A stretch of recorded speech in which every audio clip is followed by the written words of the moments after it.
TV7 Israel News is made possible thanks to your generous donations.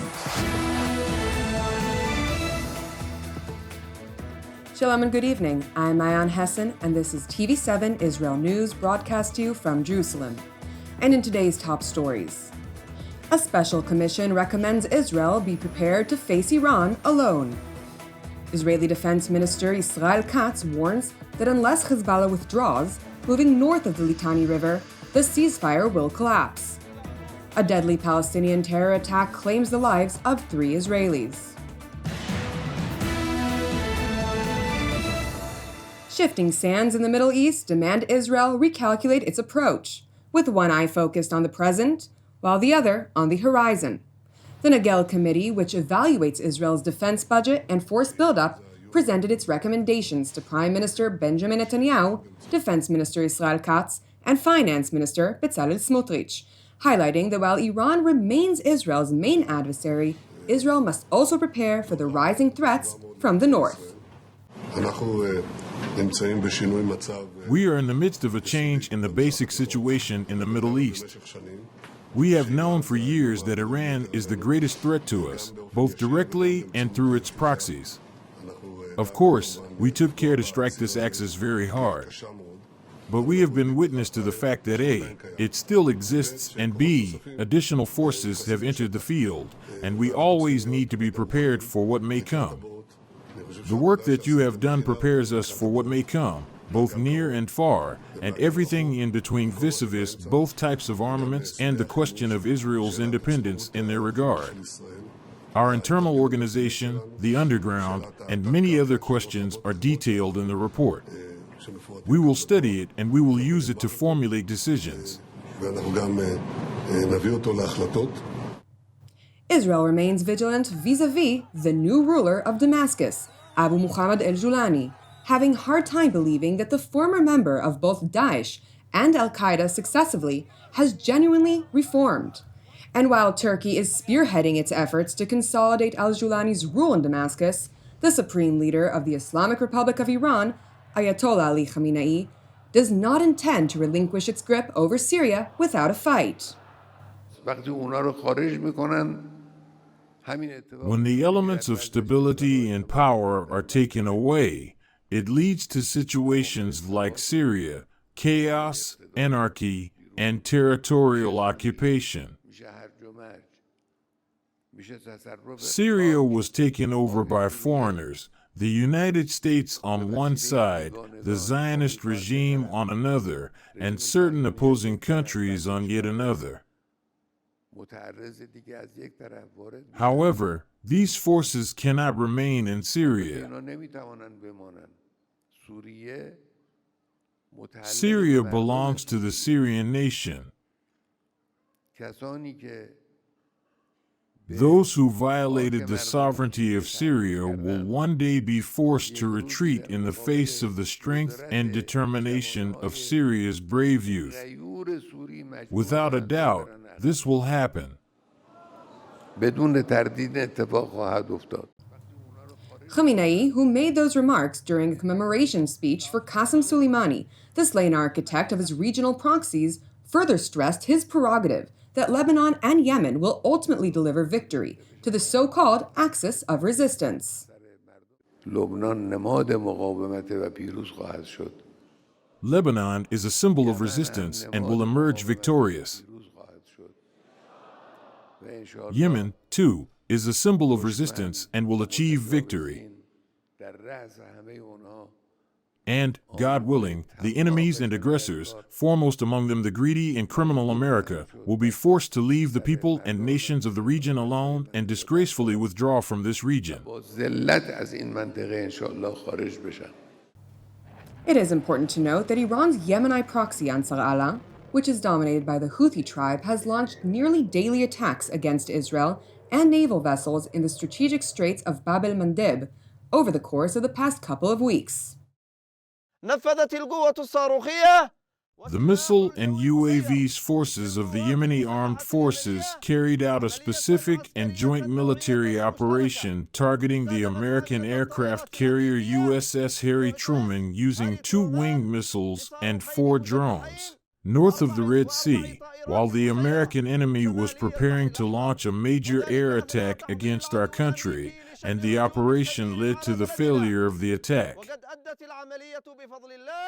In another context, the UAV's force carried out a third military operation this evening targeting a military target linked to the Israeli enemy in the occupied Jaffa with a drone.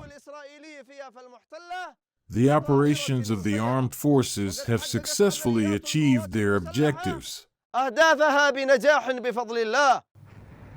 Moreover, the Houthi spokesman blatantly lied about the successes of the respective attacks against Israel and the USS Harry Truman carrier strike group, with all of the launched projectiles being successfully intercepted. Meanwhile, in Lebanon, U.S. Special Envoy Amos Hochstein concluded a marathon of meetings in Beirut, amid rising concerns over the collapse of the current accord, as Hezbollah continues to repeatedly violate the terms of the presiding ceasefire. Nevertheless, in an attempt to maintain the perception of success, Envoy Hochstein stressed that the ceasefire mechanism is working well. This is not an easy process to implement. It's a difficult process.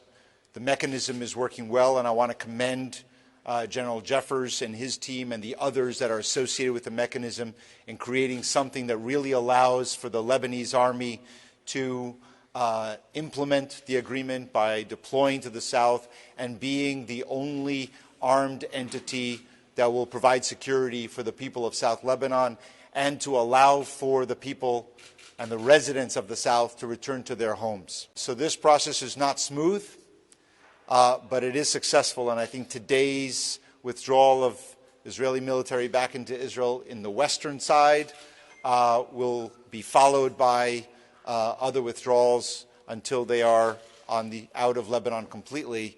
And we will continue our commitment as the United States and the international community to support the Lebanese army as they implement the agreement and provide security in the south and throughout the country. And while Jerusalem remains committed to the ceasefire in Lebanon, Defense Minister Yisrael Katz, during a tour of Israel's northern front, asserted that the cessation of hostilities will not hold unless Hezbollah withdraws, moving north of the Litani River. Israel is interested in the implementation of the agreement in Lebanon and will continue to enforce it fully and without compromise to ensure the safe return of the residents of the north to their homes. But the first condition for the implementation of the agreement is the complete withdrawal of the terrorist organization Hezbollah across the Litani River, the dismantling of all weapons, and the disruption of the terrorist infrastructure in the area by the Lebanese army, something that has not yet happened. If this condition is not met, there will be no agreement, and Israel will be forced to act on its own to ensure the safe return of the residents of the north to their homes. We will not allow the creation of a renewed threat to the northern communities and the citizens of the State of Israel. Turning to Samaria, where a deadly Palestinian terror attack occurred yesterday. Armed terrorists engaged in a shooting spree on Route 55 near the community of Kdumim, murdering 3 Israelis and wounding 6 others before fleeing the scene. IDF Chief of General Staff Lieutenant General Herzi Halevi arrived on the scene of the deadly terror attack, where he underscored that it is a matter of time before the abhorrent terrorists face justice. This is a severe attack. 2 female civilians and a police officer were killed. I extend my deepest condolences to the families. We are engaged in intense and wide-ranging combat against terrorism in Judea and Samaria. We will intensify and continue this combat. For the terrorists who carried out this attack, the clock is ticking. We will find out who perpetrated this attack and reach them. We will act swiftly to bypass the town on this route and make the route safer. Meanwhile, Israel continues its efforts to reach a hostage release deal. The Islamist Hamas terror group remains an obstacle in reaching the aspired arrangement despite far-reaching Israeli concessions. Senior Israeli officials tell TV7 that the circulating reports on an imminent deal are simply not true. Israel and Hamas remain at odds over 4 core issues, with the Palestinian terror group persistently refusing to accept its fate. Nevertheless, the outgoing Biden administration remains hopeful of reaching a deal during the last days of its reign.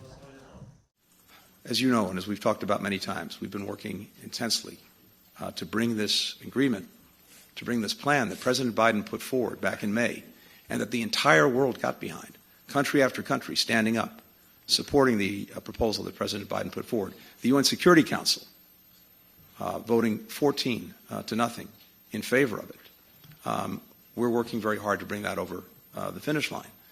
And what we've seen in the last couple of weeks is a re-intensified engagement, including by Hamas, but we have yet to see agreement on the final points.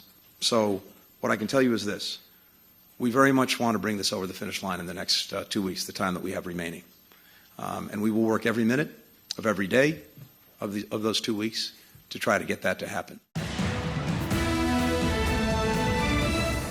Thank you for watching TV7 Israel News. As we resume our broadcast in 2025, we would like to encourage you, first and foremost, to pray for the peace of Jerusalem. Moreover, it is important to note that TV7 Israel is exclusively donation-based, and therefore we would like to thank all of you who've stood by TV7 during 2024, and encourage you to continue to support our productions, as we will continue to produce content that truly matters. I'm Mayan Hassan, wishing you an Erev Tov from Jerusalem.